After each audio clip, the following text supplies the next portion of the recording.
Üdvözöl benneteket két igaz deli magyar legény. Hogy miért? Azért, mert széke és sört szürcsölünk. Milyen jó nyelvtörő, nem? Széke és sört szürcsölünk. Ezt mondogassátok sokat. Aminek az a trükkje egyébként, hogy most egy később publikált adásban elkezdjük inni a sört, és egy hamarabb publikált adásban fog ez a sör elfogyni. Várjuk a helyes megfejtéseket. Pontosabban azt az egyet, ami van. A két deli magyar legény most a kultúrproliságnak egy olyan szintjére emelkedik, amikor is hát nem átallunk kultúrtörténeti fejtegetésekbe is belemenni, ami igazából pusztán annyira köszönhető, hogy menet közben elvégeztem egy grafikus ókájét, és a vizsgaanyagból így kiszippantottam valamennyit, és akkor ezt most belehányom a hallgatóknak az arcába, hogy... De számomra legalább ennyire új információk lesznek, mint... Hát nem mondom, hogy számotokra, mert lehet, hogy ti nem vagytok annyira műveletlen tirpákok, mint én. De tudod, ezért érezhetem magamat ilyen parnasszuson most. Tudod, most így megtanítom a népet arra, amit még 6 hónappal ezelőtt én se tudtam. Tudod? Ja. Ez a jó. Ez a jó, hogy ilyenkor így azt érzed, hogy művelődök, emelkedek. De még azért annyira proli vagyok, hogy emelkedek és művelődök. Mert hogyha már olyan igazán művelt vagyok, akkor művelődöm, emelkedem. Mint ahogy Tarlós István mondta, amikor kikapott még Demszky Gábortól, hogy az eredményt tudomásul veszem, elfogadom, ez valamiért így beleégett az agyamba. És azért jó így beszélni a nagy semmiről 2 percen keresztül felkonferálás címszó alatt, mert akkor így jobban pörög az adásidő is. Úgyis van egy olyan érzésünk, hogy azért sokat nem fogunk tudni beszélni erről a témáról, de azért nekiveselkedünk. Eredeti elképzelés az volt, hogy az alkalmazott művészet lesz a téma. Ezt egy kicsit kitágítottuk, és lett belőle a marketingessé rontott művész. Na most, hogy ezen az alkalmazott művész vonalon indultunk el. Ennek az volt az oka, hogy látjuk ezeket a reklámügynökségeknél dolgozó szövegírókat, grafikusokat, akik hát... ha nem is 100%-ban, de legalábbis egy részük az így mondhatni eredeti rendeltetése szerint mégiscsak valami művészember volna. Igaz? Mert hogy mi vonz valakit egy ilyen pályára? Most grafikusnak azért nyilván jellemzően, most ide magamat nem értem bele, nekem ilyen megélhetési stratégia volt, de ezt most hagyjuk is, teljesen mindegy. Grafikusnak ugye azért nagyobb részt nyilvánvalóan olyan emberek mennek, akik hát így azért nem baj, ha tudnak rajzolni. Van bennük némi művészi béna. Festegetnek, rajzolgatnak, igen, és ebből természetesen nem tudnak megélni, hát hogy a faszba tudnának, hiszen hogyha megpróbálsz valami értéket teremteni pusztán önmagáért, mert hogy a művészet az valójában önmagáért van. Annak nincs egy célja. Most az alkalmazott művészetnek ehhez képest pont az a lényege, hogy valami célt rendelnek hozzá, na de milyen célt? Hát igazából jobbára azt, hogy eladjunk valamit.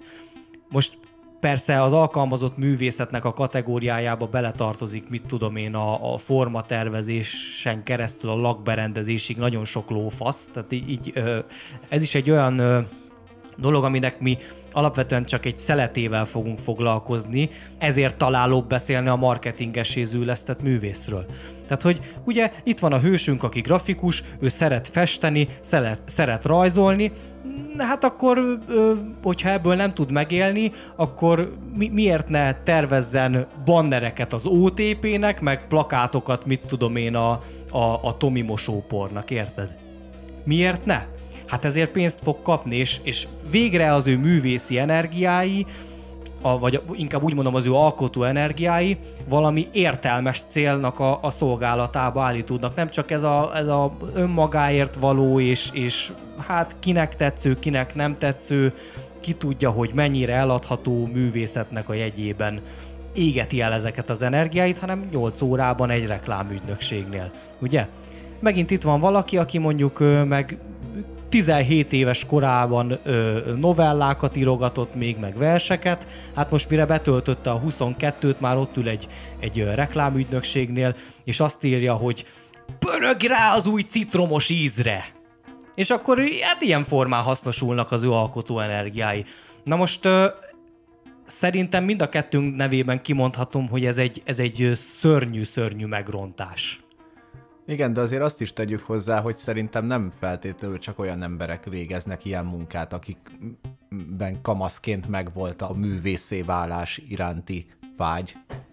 Lehet, hogy csak szimplán volt értett tehetséget, tehát így rajzolgatott, firkálgatott csak úgy a semmibe, a füzetbe, hogy unalmas órákat valahogy eltöltse, és aztán végül is utána meg az volt, hogy hát figyelj, hát miért nem mész el grafikusnak, hogy tudsz rajzolgatni, akkor mégiscsak jobb, mint hogyha szalagmelót csinálnál. Jobban keresel vele, meg kevesebb munka. Hát ja, végül is úgy is tudok rajzolgatni, nem különösebben érdekelt a dolog, de ja, akkor inkább csinálom ezt. Szerintem biztos vannak azért ilyenek is.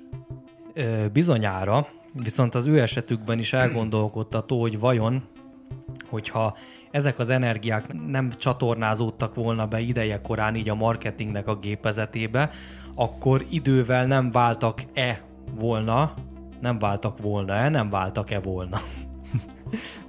volna művészi ambíciókká. Mert hogyha belegondolsz, bizonyára sok művész, az már így ideje korán, mit tudom én, akár már 14 évesen tudja, hogy ő ebből akar majd valamikor megélni. Nem tudom, én is így voltam a zenéléssel például, hogy gyakorlatilag nem is 14 éves koromban, hanem már ilyen, mit tudom én, 8-9 éves koromban úgy gondoltam, hogy én majd ezzel szeretnék foglalkozni, aztán azóta se sikerül belőle megélni. Most ez egy másik kérdés. Ugyanakkor el tudom képzelni azt, hogy valaki tényleg úgy legyen ezzel a dologgal, hogy hát csak én rajzolgatok, így zenélgetek, hát különösebben úgy nagy céljaim nincsenek vele, és aztán Isten tudja, egyszerűen pusztán azért, mert folyamatosan foglalkozik vele, és egyre jobban inspirálja, ezért mondjuk, mit tudom én, akár 25 éves korában jut eszébe, hogy bazd meg, most végig is ebből miért ne élnék meg, hogyha szeretem csinálni. Szóval érted, hogy arra akarok kiukadni, hogy miután már becsatornázták ezeket az alkotó energiáidat így a marketingnek az erőműveibe, és ott elégnek, nem vagyok benne biztos, hogy ezután esélyed lesz eljutni arra a szintre, hogy művészként éljél meg a tehetségedből, és egy művészi karriert építs föl. Mert hogy, mit tudom én, teszem azt, aki 8 órában írogatja ezeket a szar marketing szövegeket, valószínűleg mire hazaér a munkából, nem ahhoz lesz kedve, hogy mit tudom én, akkor írjunk egy novellát vagy egy verset. És lehet, hogy lehetett volna belőle egy jó novellaíró vagy költő, hogyha nem égeti el ezeket az energiáit, hanem erre tudja, tehát művészi módon tudja hasznosítani. Szerinted egy prostituált csak a kuncsaftokkal szokott dugni? Hát nem mert ha van magánélete és hobbiból is... ismerek, habár... Mondjuk, hogy olyan nagyon közelről keveset. Csak azt mondom, hogy ha ők képesek dugni csak úgy, hogy egyébként egész nap ezt csinálják, akkor egy ilyen ember is alkothatna érvényes. Na jó, de akkor fölteszem a kérdést, hogy vajon egy prostituáltnak a szexuális életét nem mérgezi meg a tény, hogy ő prostituált? Hogy ő így ilyen módon kiárusítja a testét? Érted? Tehát, picit. Hogy azért... Na, vegyük itt a kis közös ismerőseinket, akikről tudván tudjuk, hogy így együtt webkamoznak. Együtt webkamozó párocska. Na most én nem tudom elképzelni azt, hogy azok után, hogy te a csajoddal egy ilyen webkamos oldal keretében kiárusítod a kapcsolatodat, a kettőtök intimitását, nem tudom elképzelni azt, hogy ez valamilyen módon ne fertőzze meg a kapcsolatot, ne üssön vissza. Hogyha az a munkád úgymond, azzal keresed a kenyeredet, hogy dugod az asszonyt, ezért kapod a fizetésedet, akkor így hazamész, és akkor megdugom az asszonyt. Minek? Hogy színesebb legyen a szexuális életetek. Van egy jó ötletem. Figyelj, kapcsoljuk ki a kamerát. Ne izgass, ne fűts. Nagyon izgi. Igen. Szóval de hát azért... milyen szentimentális emberek vagyunk, mi ezt nem tudjuk felfogni, de hát biztos vannak ilyen lelkileg topron nyomorult, alávaló féreg emberek, akik hát nem zavar ez.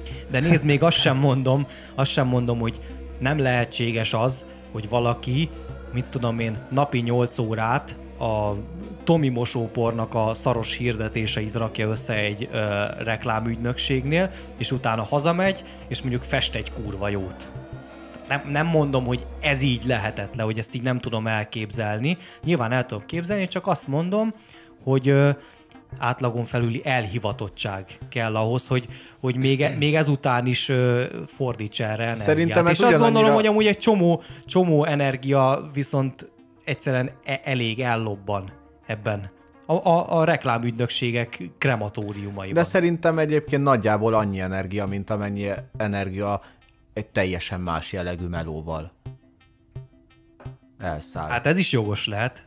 Ez is jogos nem, tehát lehet, szerintem ugyanúgy külön lehetne ezt választani, tehát hogy oké, hogy otthon is írni szeretnék, meg hogy itt is írok szövegeket, csak a kettő azt külön tudom teljesen választani, hogy az a munka része, abban nincsen szív, lélek, semmi, teljesen ilyen agy alapú dolog, érted? És amit otthon csinálok, az meg ilyen szív, meg lélek alapú. És ugyanúgy kikapcsolódok azáltal, ugyanúgy kikapcsol, és ugyanúgy feltölt. Függetlenül attól, hogy ez is írás, és az is. Illetve, hogy ha te most egy gyárban melózol 10-12 órát, és hazamész, akkor nem fogsz tudni kikapcsolódni azzal, hogy jó, írok egy dalt, mert nem lesz energiát hozzá.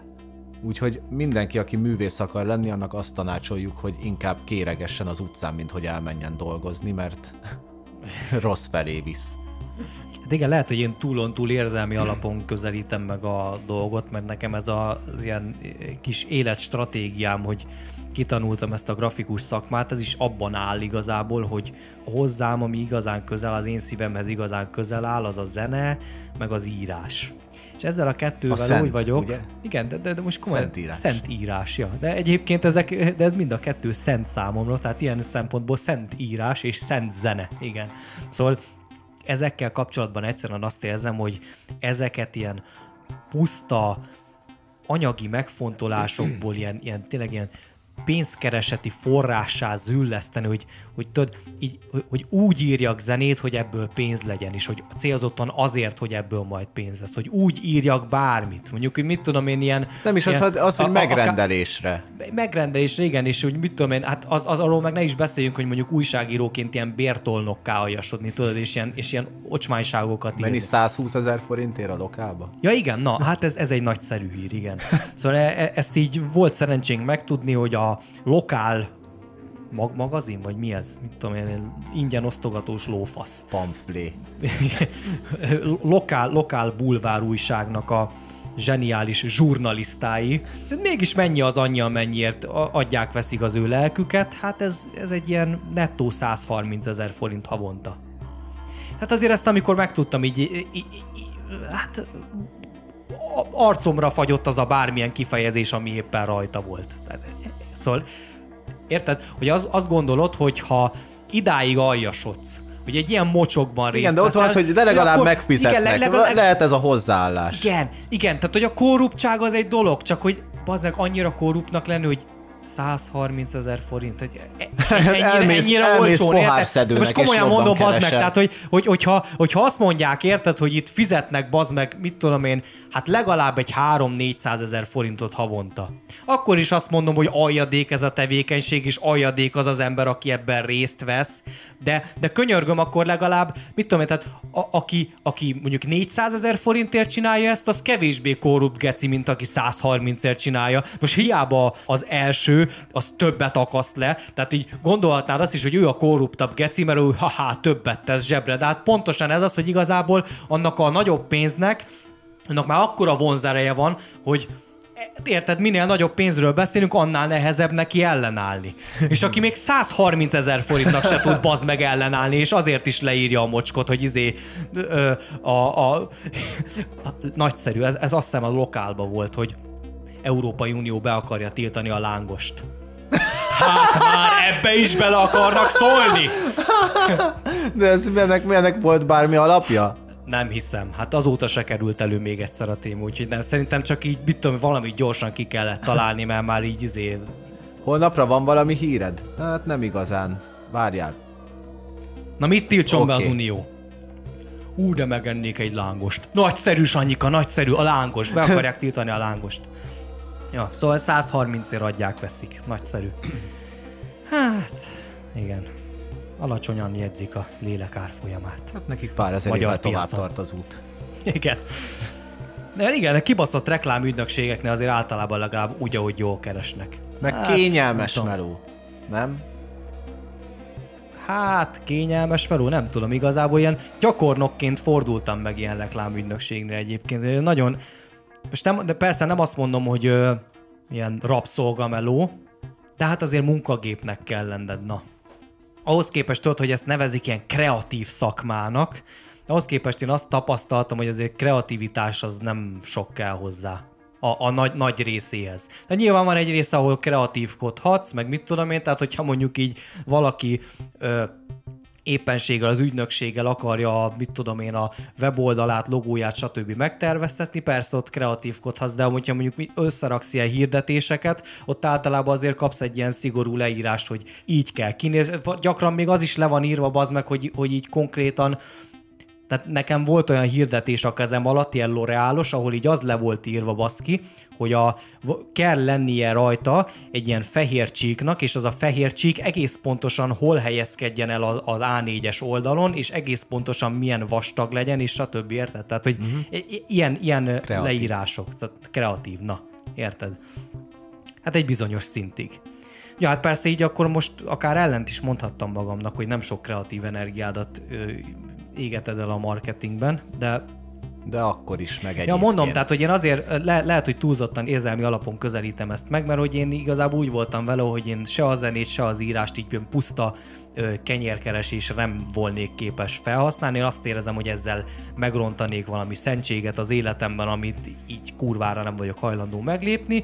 Viszont hát így elindultam ezen a vonalon, hogy hát mégis valami olyasmit csináljak, bazd meg, aminek valamiféle ilyen alkotó, ilyen művészkedő baromsághoz legalább távolról valami köze van, és akkor jött ez, hogy ilyen számítógépes grafikus, bazd meg, ma már rajzolni se kell tudni hozzá, hát akkor csináljuk. De ez a csodálatos, hogy megtörtént az, bazd meg, hogy itt vagyunk a 21. században, 2019-ben, Füzi Viktor grafikus, és ki grafikus még? Albrecht Dürer. Köszönöm szépen. Tehát így nem tudom, nézzétek meg a csávónak a munkáit, hogyha nem ismeritek, hogy hogyha Albrecht Dürer grafikus, és én is az vagyok, akkor így nem tudom, az Antikrisztus már csak egy kávét kér. Hát én a kertjét azt láttam, de attól nem vagyok elájulva. Az a vicces egyébként, hogy ezek a reklámügynökségek gyakorta tele vannak rockerekkel. Tehát, hogy valahol a konformizmus az azért így csak kibudjan, érted? Tehát, hogy a lázadás az egy idő után beletorkollik egy ilyenfajta megalkuvásba, nem? Viszont a lázadásnak a külsőségei azok azért általában megmaradnak, mit tudom én. Tehát most beszéljünk akár hosszú vagy felnyírt hajról, tetoválásokról, stb. Érted? De hát most faszom. Hát fuck the system-ezhetsz úgy is, hogy egy 3 emeletes West End plakátról vicsorogsz az emberekre. Úgy is megteheted, kétségkívül. Nagyon sokféleképpen lehet fuck the systemezni. Csak a lényeg, hogy ne gondold igazán komolyan. Igen. Ja, grafikus vagyok egy reklámügynökségnél, de annyira azért nem. Ja. Meg kőkemény rock and roll arc is vagyok, de annyira azért nem. Figyelj, én megcsinálom a West Endnek azt a plakátot, megszerkeztem, de számolj vele, hogy végig keresztbe lesz a 2 ujjam a hátam mögött. Végig itt lesz az, hogy én ezt megcsináltam, de nem gondoltam komolyan. Tudod, amolyan fricska volt. Ja. Bele is írtam egyébként ilyen 0,5 pontos betűkkel, hogy basszátok meg a kurva anyátokat, csak annyi, hogy nyomtatásban az már nem látszik. Mindegy, hát most lehet ezt úgy csinálni, érted, hogy ne rúgjanak ki. De true maradsz. Egyébként nem vagyok belülről bomlasztod. Én azért tudok megértő lenni egyébként, tehát azért, hogyha körülnézek, mert most én amikor munkanélküli hónapjaimat töltöttem, mert volt ilyen, és most nem panaszkodom el ennek körülményeit, hogy mint lettem, az meg mit tudom én, de amikor ezt az időszakot töltöttem, és így állásokat nézegettem, hát azért így azt láttam, hogy hát a kurva életbe, ha ezt csinálom, akkor is vétek valamennyire az elveim ellen, ha azt csinálom, akkor is, ha ide megyek, igazából akkor is, hát ha ide megyek, akkor egy kicsit kevésbé, de úgy jobban meg lemegyek kutyába, meg, szóval, érted? Szóval az igazság, hogy elviccelődök ezen, de tény, ami tény, hogy a hétköznapok tele vannak megalkuvásokkal. Ahonnan én el tudom ítélni ezt az egészet, ezt a az alkalmazott művész jelenséget, és ugye egyáltalán marketingesé züllesztett művész jelenséget, az ilyen rendszer szintű, tudod? Tehát nem az egyes embert ítélem el azért, mert mit tudom én, ő elment egy reklámügynökséghez szövegírónak, hanem azt a rendszert ítélem el, ami erre rákényszerít valakit, hogy novella írás helyett marketing szövegeket írjon. Azt a rendszert, amelyik így hasznos tevékenységnek tekinti, és pénzzel honorálja azt, hogyha reklámoknak írsz szöveget, viszont azt képtelen bármilyen módon honorálni, hogyha művészi tevékenységet folytatsz. Tehát, hogy akkor igazából, hogyha csak ebből próbálsz megélni, művészkedésből, ugye, hogy megfelelően degradáljuk is a tevékenységet, művészkedésből próbálod fenntartani magad, akkor akár mehetsz is az utcára, ha csak nincsen kurva nagy mázlid. Szóval ez rendben van. Miközben meg azt látjuk, hogy a sporttevékenységeket meg nagyon is tudja honorálni a rendszer. Nem igaz? Ami egyébként én azt nem venném el. Egyetlen egyszer, bazd meg, dobogós leszel egy olimpián, és életed végig meg vagy oldva. Szevasz. De én ezt a részét nem tartom rossz dolognak, és én ezt nem venném el, és meg pláne nem venném el, és adnám oda a művészeknek. Maradjunk annyi, hogy némileg azért felülvizsgálnám. Nem azt mondom, hogy jó, itt most ne a focistákat nézzük, főleg Magyarországon, érted? Ja, hát mert amit ők csinálnak, az egy kabaré. De mondjuk az, hogy olimpiai aranyérmes legyél, hát azért abban azért van belefektetett munka bőven. Na jó van, érted? Csak a probléma az, hogy látsz egy, mit tudom én, 40 évesen éhező, meg nyomorgó festőművészt mondjuk, aki egyszerűen képtelen megélni pusztán abból, hogy akár tök mindegy, hogy mennyire zseniális képeket fest, teljesen mindegy az, hogyha mondjuk akár 100 év múlva így a legnagyobbak közt fogják emlegetni, akár éhen is dögölhet, érted? Miközben meg azt látod, hogy valaki, mit tudom én, a tinédzser korát rászánta arra, hogy kibaszott jó versenyúszó legyen, elmegy, mit tudom én, 19-20 évesen egy olimpiára, ott szerez egy ezüstérmet, és meg van oldva az élete. Tehát ezt a kettőt, hogyha egymás mellé teszed, akkor itt azért látok egy icike-picike igazságtalanságot. Én nem azt mondom, hogy ez nem igazságtalanság a művészekkel szemben, csak azt mondom, hogy én egyáltalán nem vennék el ebből semmit, amit mondjuk az olimpiai érmekért kapnak az emberek. A marketingesektől venném el. Hát inkább. Ne bántsuk őket. Mégiscsak egy lelket adtak oda az ördögnek, megérdemlik azt a pénzt. Na, ígértünk kultúrtörténeti fejtegetést, pontosabban én azt, hogy itt a kis vizsgaanyagból kiszippantott foscsombékokat itt visszaöklendezem, és ezeken kérődzök. Hogy honnan ered ez az egész. Ezt azért így érdemes egy picikét visszafejtegetni. Azzal talán nem spoilerezek sokat, hogy úgy nagyjából a romlásnak a fészke az az ipari forradalom és a tömeggyártás elterjedése környékén keresendő. Most az egy dolog, hogy korábban is létezett az a jelenség, hogy mit tudom én, fizetek egy művésznek, hogy valamit létrehozzon.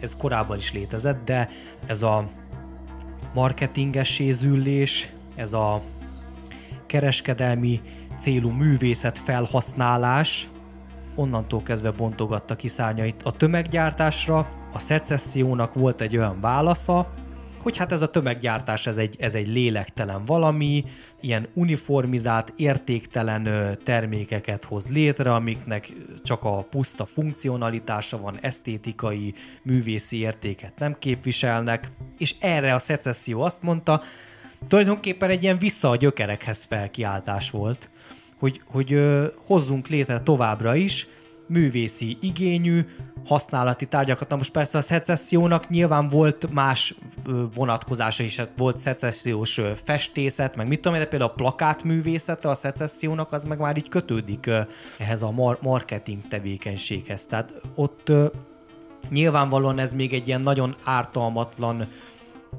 fázisában van jelen, mit tudom én, színházi előadásoknak plakátot tervezni, stb. És azok tényleg művészi igényű produktumok voltak, de úgy alapvetően volt egy ilyen elképzelés, egy ilyen törekvése a szecessziónak, hogy a használati tárgyainkban is valósuljon meg valamiféle egyediség, valamiféle művészi érték. Tehát ez igazából szembe helyezkedett ezzel a tömegtermeléssel.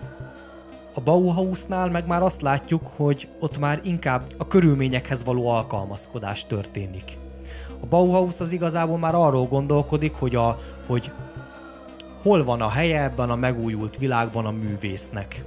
Hogy tudjuk a művészetet ezek közt a megújult körülmények között hasznosítani.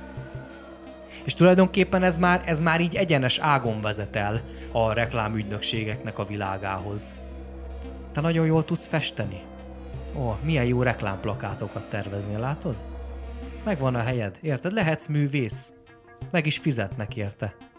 Csak felejtsd el a vízióidat. Tehát ennyi, hogy ha voltak, ha ugyan voltak. Ha nincs, akkor meg örüljél, bazd meg, mert akkor itt van, akkor adunk neked. És hát a pop-art az meg már egyenesen fetisizálta ezeket a tömeggyártásból keletkezett szemeteket, érted? A pop-artra, hogyha gondolunk, akkor az már valami forró szerelemben képes létezni így a Coca-Cola meg a Nike logóval. Érted? Ott az a lényeg, hogy itt ezt ilyen lefényképezek egy Coca-Colás dobozt, és ezt addig szerkeztem, addig manipulálom, amíg művészi termék lesz belőle. Tudod, ez az Andy Warhol féle művelet, hogy így megfogom a Coca-Colás dobozt, most nem tudom, valószínűleg ő nem csinált ilyet, vagy ha csinált, akkor még egyszerűbb figura, mint hittem, na mindegy. Fogom, lefényképezem, és akkor ezt így, mit tudom én, 12-szer egymás mellé teszem, de azt így két sorban, tudod, így hatot egymás mellé fölülre, hatot egymás mellé alulra, és akkor az egyiknek ilyen nagyon sárga a háttere, a másiknak nagyon zöld, aztán nagyon kék, nagyon rózsaszín, nagyon piros, stb. Érted? És akkor ilyen játszok vele, tudod? Tehát, hogy így megnézem azt, hogy ezekből a tömegtermékekből hogy tudok művészetet gyártani. És akkor gyártok belőle. Csak az a probléma vele, hogy ez egy szélhámosság, ez nem művészet. Szóval azt gondolom, hogy ez egy ilyen folyamatos romlás. A saját grafikusi végzettségemet is ennek a romlásnak a termékének érzem, mert egyszerűen nem érzem azt, hogy kiérdemelném ugyanazt a titulust, akármennyire van idézőjelbe téve, mint amit a Dürer. Egyébként érdemes egy másik oldalt is megnézni, hogy a művészet hogy van fillérekre váltva. Mondjuk gondoljunk az Instagramos filterekre. Nem? Te lősz magadról egy tök random képet. Nem is fillérekre, hanem filterekre van váltva a művészet. De érted, te lősz egy tök random selfie-t magadról, vagy valami tök jelentéktelen dologról, és ezen látszik, hogy ez egy ilyen kis, tudod, mint a nyaralási fotók. Tudod, hogy semmi. Tehát ez csak egy kép.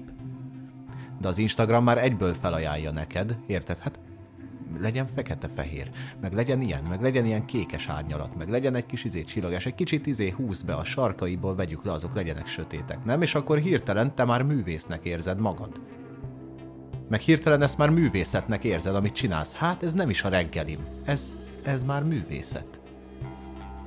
És ez legalább annyira rossz, mint amikor a marketing vitorlájába engedjük bele. Befogjuk a művészet szelét, vagy a művészi energiáknak a szelét, igen. Tehát több fronton akarjuk elaprózni ezt a dolgot. De ezt én ártalmatlannak érzem. Érted? Tehát, hogy ez persze ilyen... Nem. Én a nem benned élő művész. Igen. És ezért nem ártalmatlan. De jó, de figyeld, amíg ezt a saját Instagram profilodon éled ki, addig ez meglehetősen ártalmatlan. Hát csak minden utazás az első lépéssel kezdődik. Írjuk össze, hogy kik zsidók, csak hogy tudjuk, kivéve, hogy kik azok. Hogyha utána beleesel egy gödörbe. Akkor véget is ért. Csak ezért van az, hogy most már semmi értéke nincsen egyébként a művészetnek lassan. Jó, persze egyébként... És nem tudjuk, és az emberek képtelenek különbséget tenni. Érvényes műalkotás és nem műalkotás között. Hát igen, és akkor itt ugye beletorkolunk abba a vitába, hogy no, de kinek mi? Kinek mi az érvényes műalkotás? Csak hát én itt azt gondolom, hogy nézd, az, hogy mi az érvényes műalkotás, annak megvannak az egyébként nem túl könnyen megfogalmazható kritériumai, mert valóban erről lehet vitatkozni, hogy egyáltalán mik a kritériumai. Én szerintem elsősorban az, hogy igaz legyen. Valami igaz érzésből, igaz szorongásból, táplálkozzon, és képes is legyen megpendíteni azokat a húrokat a befogadóban is. Szóval hagyjuk is a konkrét kritériumokat, mert ez igazából egy akkora téma, ami különadást megérdemel, de a legnagyobb félreértés szerintem az ízléssel kapcsolatban az, hogy te a saját ízléseddel teremted a jó ízlést, vagy teremted a művészetet, a kultúrát. Valami attól jó zene, mert én szeretem, mert nekem tetszik. Érted? Tehát, hogy ezt tartom egy kurva nagy félreértésnek, hogy egyszerűen az emberben kell, hogy legyen annyi önkritika, hogy be tudd ismerni, hogy ez a valami, ez bár tetszik nekem, de ez inkább a rossz ízlésemről sem, mint a jó ízlésemről tanúskodik. Tehát ezt így be lehet ismerni. Érted? És hogy amikor fölmerül lesz, tudod, hogy így, de ki mondja meg, hogy mi a jó, meg mi a művészet. Pontosan erről van szó, hogy nem ki mondja meg, hanem senki nem mondja meg. Ez a lényeg, hogy senki nem mondja meg, hanem ezt úgy kell értelmezni, hogy az a valami, az a műalkotás, az ugyebár egy inger, és az ingerre nekem van egy érzékszervem, amivel felfogom azt az ingert. És mint ahogy a látás kapcsán is beszélünk rövidlátókról, meg színtévesztőkről, meg vakokról, meg stb., meg vannak, akiknek sas szemük van, baszki. Hát maradjunk annyiban, hogyha egy látványt akarok elemezni, akkor nem egy vakot fogok megkérdezni, hogy testvérem, mit látsz? És hogyha te mondjuk kurva jó zeneként azonosítod a Bódi Guszti és a Fekete Szemek című gyönyört, akkor barátom, te vak vagy, érted? De hogy te tényleg erről van szó. És ezt ma nem lehet kimondani. Nem lehet kimondani, mert mindenki egy egyedülálló, csodálatos teremtmény, akinek egy ilyen egyéni, sajátos látásmódja van, sajátos felfogása a világról, egyáltalán sajátos kis világa van neki, érted? És így ne akard neki megmondani, bazd meg, hogy a Bódi Guszti az mennyivel aljasabb, mint a Depeche Mode mondjuk. Ne akard neki megmondani, mert neki ez az ízlése, és te hallgassad a Depeche Mode-odat, csak legyél tudatában, érted, hogy a te Depeche Mode-od az nem felsőbbrendű, mint neki a Bódi Gusztia. Nem, hát az a döbbenetes, amikor így mindig azzal jönnek, hát ízlésen vitatkozni, hát nem az ízlésen vitatkozunk. Hát neked olyan az ízlésed, nekem ilyen. A tied valószínűleg rossz. De ami jó, az jó. És ami szar, az szar. Tehát, hogy az ízléseden én nem akarom azt megmondani neked, hogy te inkább ezt szeresd. Csak azt mondom, hogy amit te szeretsz, az egy hitvány szar, és David Bowie ezzel szemben, amit te meg nem tudsz értékelni, hát az meg jó. Igen, tehát itt nem arról van szó, hogy ízlésről vitatkozunk, mert ízlésről vitatkoznánk, akkor úgy szólna a vita, hogy nem, hidd el, neked nem tetszik ez. Neked ugyanazt tetszik, mint nekem. Hát nem, persze nem erről vitatkozunk, hanem arról, hogy mit tudom én, hát értem, hogy tetszik neked, csak ez szar. Most itt tettünk egy jó nagy kitérőt, és még arról kéne beszélnünk, ami még gyalázatosabb, hogy miként züllesztik a körülmények marketingessé a művészt akarata ellenére. Tehát amikor nem az történik, hogy én hozok egy döntést egy megalkuvásról, hogy akkor én most mit tudom én elmegyek egy reklámügynökséghez dolgozni, és végül is marketinges leszek, hanem amikor eszem ágában nincsen marketingesnek lenni, és mégis aként kell gondolkodnom.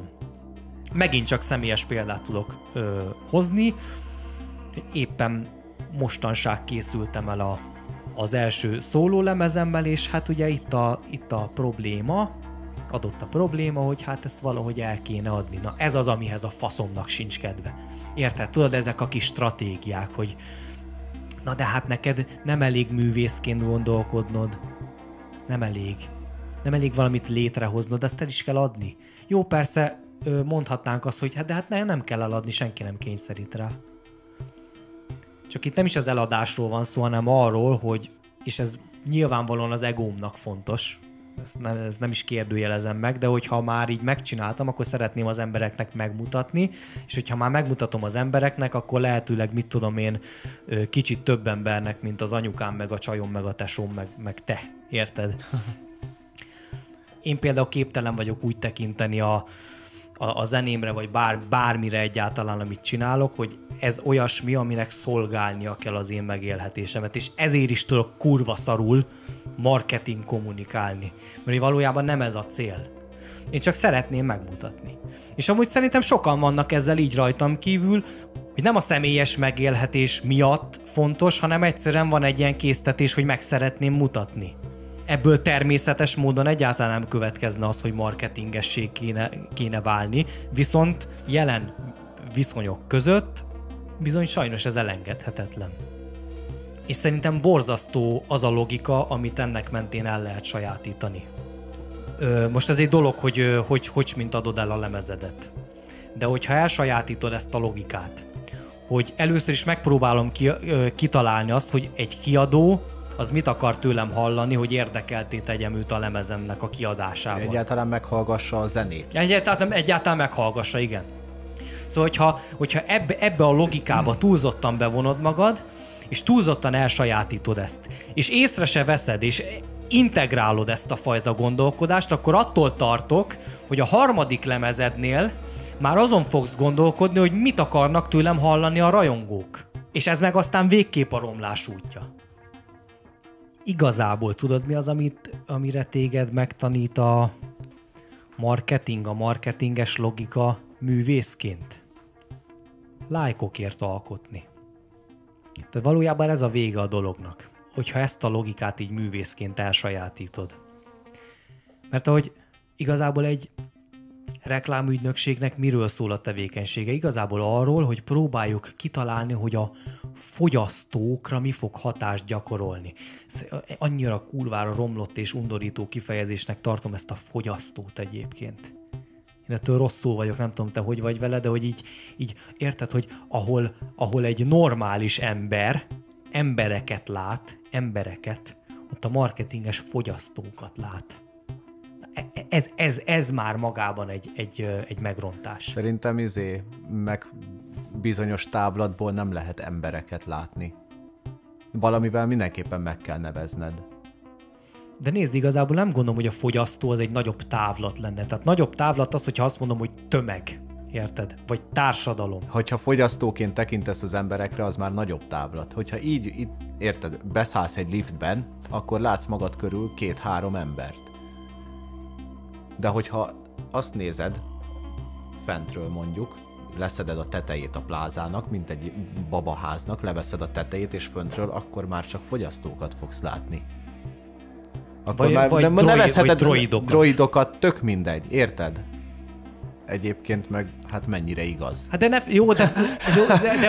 de hogy annyi más üzemmódunk van, mint ez a fogyasztás, érted? Tehát, hogy azt nem romlottnak, azt szimplán csak hülyeségnek tartom, meg ilyen kádárinak, hogy lakó. Hát az mi a fasz, érted? Hát lakó. Ez olyan, mint azt mondanám, hogy élő, vagy lélegző, vagy közlekedő. Persze ez is egyébként, hogy gyalogos. Hát igen, hát az autósban az meg amint kiszáll abból a guruló fémszarból, rögtön gyalogos lesz, mint én vagyok. De persze konfliktus van köztünk. Amíg ki nem száll. És a biciklist mindenki utálja. Igen, az a lényeg. Persze, de hát igen, na hát hogyha ilyen nagyon jól elsajátítod a marketinges logikát művészként, akkor nagyon nem akarsz biciklis lenni, tudod? Hát igen, de nem is az, hogy imádnak, legalább mindenki nagyon szívesen hallgassa meg a zenédet mondjuk. Mindig a kibaszott zenénél kötök ki, ez mindegy saját betegségem, de hogy hallgassa meg mindenki szívesen a zenédet mondjuk így vacsorázás közben. Beültök a pattájba, és akkor miközben a tájlevesedet kanalazod, így senkit nem zavar, hogy szól a háttérben a zenéd. Ez a legtutibb, érted? Legeladhatóbb, senkit nem fog sérteni, senkit nem fog zavarni. És a legjobb az a semmitmondás biztonsága. Tehát a semmitmondásnál biztonságosabb üzem a világon nincsen. Tehát amikor éneklek a nagy semmiről, lehet persze úgy csinálni, mintha jelentene valamit, akkor mondjuk Kovács Ákos lesz belőled, de a legbiztosabb az egyébként, hogyha úgy énekelsz a semmiről, hogy pacekba semmi legyen. Csak az biztos, hogy nem fog senkit felidegesíteni. Rajtam kívül persze, de hát bazd meg, én olyan kisebbség vagyok, akire nem érdemes alapozni. Kipofáztuk magunkat? Szerintem egyébként igen. Na akkor áldjon meg benneteket az a magasságos Jóisten, na sziasztok! Sziasztok!